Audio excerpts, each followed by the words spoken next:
Hello everyone, how are you doing? This is MD Tech here with another quick tutorial. In today's tutorial I'm going to show you guys how to change the Excel color fill based on the cell value in Microsoft Excel.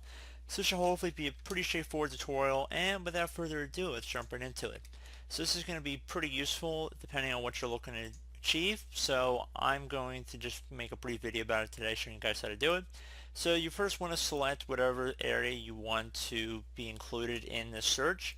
So I'm going to select the entire worksheet just by left clicking the little arrow in the top left. And then underneath the Home tab, you want to go and left click on Conditional Formatting. Just left click on that one time. And then go ahead and left click on Highlight Cell Rules. And then left click on Equal To. Now if you want to set whatever you want it equal to, so let's say I'm looking for false, so I'm just going to type in false here. And you can see depending on, obviously false is part of a formula here, but let me alternatively just write true. It's probably more applicable to you guys. So you can see it actually highlights the cells that have the word true in them. And they will give you options about what kind of fill you want to follow, so it'll give you different suggestions here.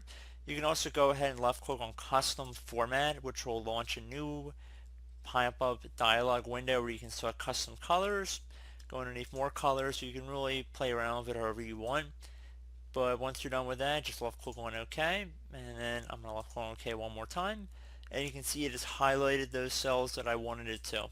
So definitely a cool little trick. Do hope I was able to help you guys out, and I do look forward to catching you all in the next tutorial. Goodbye.